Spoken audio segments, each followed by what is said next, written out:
पूर्णिमा तिथि का हिंदू धर्म में विशेष महत्व है। इसे धनदायक और संतानदायक व्रत माना गया है।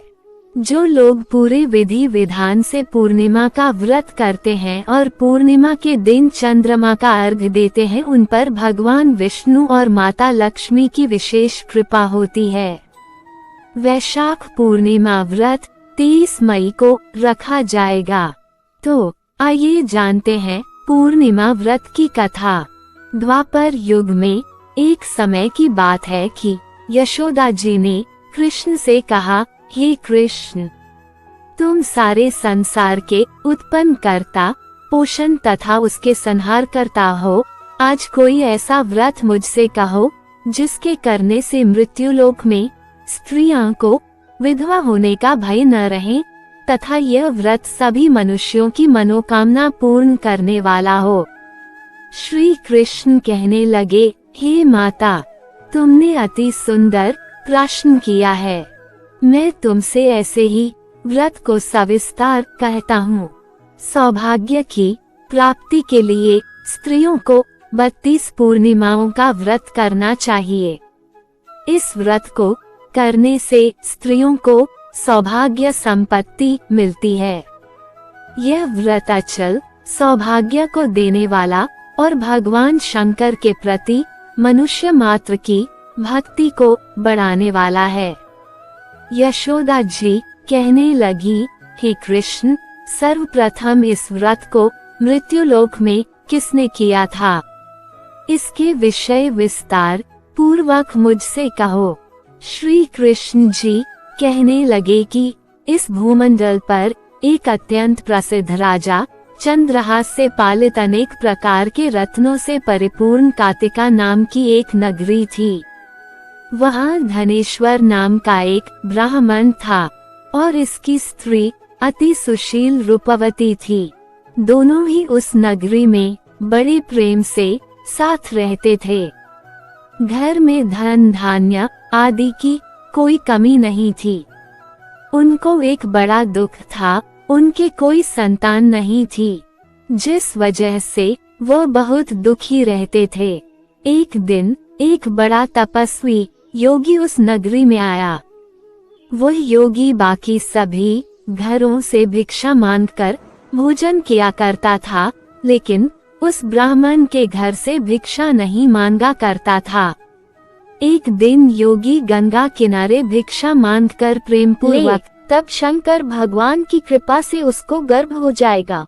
जब ब्राह्मण सुबह उठा तो उसे उस स्थान पर आम का पेड़ दिखाई दिया और वह उससे फल तोड़ने के लिए चढ़ा, लेकिन वह पेड़ पर चढ़ नहीं पा रहा था। ये देखकर उसे बड़ी चिंता हुई।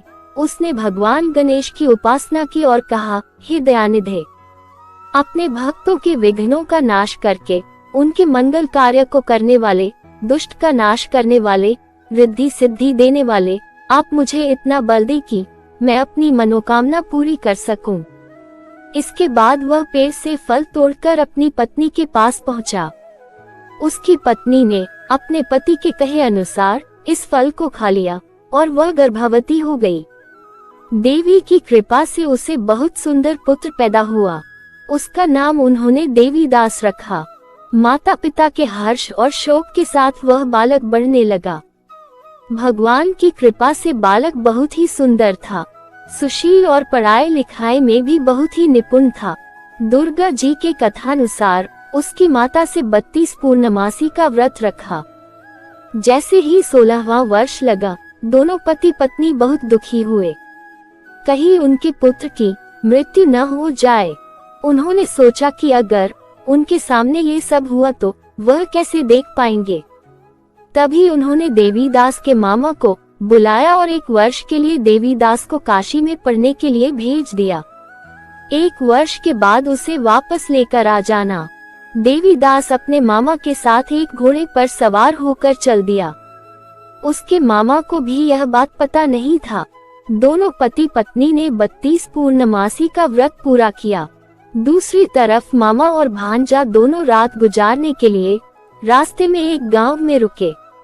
उस दिन उस गांव में ब्राह्मण की कन्या का विवाह होने वाला था। जिस धर्मशाला में वर और बारात के बाकी लोग रुके हुए थे, उसी धर्मशाला में देवीदास और उसका मामा ठहर गए। उधर कन्या को तेल आदि चढ़ने के बाद जब लग्न का समय आया तो वर की तबीयत खराब हो गई। वर के पिता ने अपने परिवार वालों से विचार विमर्श करके कहा कि ये देवीदास मेरे पुत्र जैसा ही है, मैं इसके साथ लगन करा दूं और बाद में बाकी सारे काम मेरे बेटे के साथ पूरे हो जाएंगे। ऐसे कहने के बाद वर के पिता देवीदास को मांगने के लिए उसके मामा के पास गए और उन्हें सारी बात बताई। मामा ने कहा कि कन्यादान में जो कुछ भी मिलेगा वो हमें दे दिया जाए। वर के पिता ने बात स्वीकार कर ली। इसके बाद देवीदास का विवाह कन्या के साथ संपन्न हो गया। इसके बाद वह अपनी पत्नी के साथ भोजन न कर सका और मन में विचार करने लगा कि न जाने ये किसकी पत्नी होगी। ये सोचकर उसकी आंखों में आंसू आ गए। तब वधू ने पूछा कि क्या बात है, आप उदास क्यों हैं? तब उसने सारी बातें पत्नी को बता दी। तब कन्या कहने लगी, यह ब्रह्म विवाद के विपरीत है, आप ही मेरे पति हैं, मैं आपकी की पत्नी रहूंगी, किसी अन्य की कभी नहीं। तब देवीदास ने कहा, ऐसा मत करिए क्योंकि मेरी आयु बहुत कम है, मेरे बाद आपका क्या होगा? लेकिन उसकी पत्नी नहीं मानी और बोली, स्वामी आप भोजन कीजिए। दोनों रात में सोने के लिए चले गए। सुबह देवीदास ने पत्नी को 4 नगों से जड़ी एक अंगूठी दी और एक रुमाल दिया और बोला कि हे प्रिय, इसे लो और संकेत समझकर स्थिर चित हो जाऊं। मेरे मरण और जीवन जानने के लिए एक पुष्प वाटिका बना लो, उसमें सुगंधी वाली एक नव मल्लिका लगा लो, उसको प्रतिदिन जल से सींचा करना और आनंद के साथ खिलो, पर जिस समय और जिस दिन मेरा प्राणांत होगा उस दिन ये फूल सूख जाएंगे। जब ये फिर से हरे हो जाएं तो जान लेना मैं जीवित हूँ। ये समझाकर वह वहाँ से चला गया। इसके बाद जब वर और बाकी बाराती मंडप में आए तो कन्या ने उसे देखकर कहा कि ये मेरा पति नहीं है, मेरे पति वह है जिनके साथ रात में विवाह हुआ है, इसके साथ मेरा विवाह नहीं हुआ है। अगर यह वही है तो ये बताएं कि मैंने इसके क्या दिया है, साथ ही कन्यादान के समय को आभूषण मिले उन्हें दिखाएं। कन्या की ये सारी बातें सुनकर वह कहने लगा कि मैं ये सब नहीं जानता। इसके बाद सारी बारात भी अपमानित हो चला गया। कुछ समय जब बीत गया तो एक सर्प उसको डसने के लिए वहां आया, लेकिन वह उसको काट नहीं पाया क्योंकि उसकी माता ने पहली ही 32 पूर्णिमा का व्रत कर लिए थे। इसके बाद खुद काल वहां पहुंचा। भगवान की कृपा से तभी वहां माता पार्वती और भगवान गणेश आ गए। देवीदास को मूर्छित दशा में देखकर माता पार्वती ने भगवान शिव से प्रार्थना की कि महाराज, इस बालक की माता ने पहले ही 32 पूर्णिमा के व्रत कर लिए हैं, आप इसको प्राण दे। भगवान शिव ने माता पार्वती के कहने पर उसे प्राण दान दे दिया। उधर उसकी पत्नी उसके काल की प्रतीक्षा कर रही थी। उसकी पत्नी ने जाकर देखा कि पुष्प और पत्र दोनों ही नहीं है तो उसको बहुत आश्चर्य हुआ और जब उसने देखा कि पुष्पवाटिका फिर से हरी हो गई तो वह समझ गई कि उसका पति जिंदा हो गया है। इसके बाद वह बहुत ही प्रसन्न होकर अपने पिता से कहने लगी कि मेरे पति जीवित हैं, उनको ढूंढिए। जब 16वां वर्ष व्यतीत हो गया तो देवीदास भी अपने मामा के साथ काशी चल दिया। इधर उसकी पत्नी के परिवार वाले उन्हें ढूंढने के लिए जा ही रहे थे कि उन्होंने देखा कि देवीदास और उसका मामा उधर ही आ रहे थे। उसको देखकर उनके ससुर बहुत प्रसन्न हुए और उसे अपने घर ले आए। वहां सारा नगर इकट्ठा हो गया और कन्या ने भी उससे पहचान लिया। देवीदास ने इसके बाद अपनी पत्नी और मामा को लेकर वहां से चल दिया। उसके ससुर ने भी उसे बहुत धन दहेज दिया।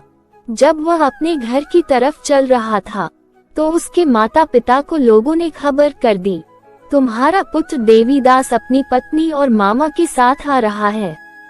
ऐसा समाचार सुनकर पहले तो उन्हें विश्वास नहीं हुआ, लेकिन जब देवीदास आया और उसने अपने माता पिता के पैर छुए तो देवीदास के माता पिता ने उनका माथा चूमा और दोनों को अपने सीने से लगा लिया। दोनों के आने की खुशी में धनेश्वर ने बहुत दान दक्षिणा ब्राह्मणों को दी।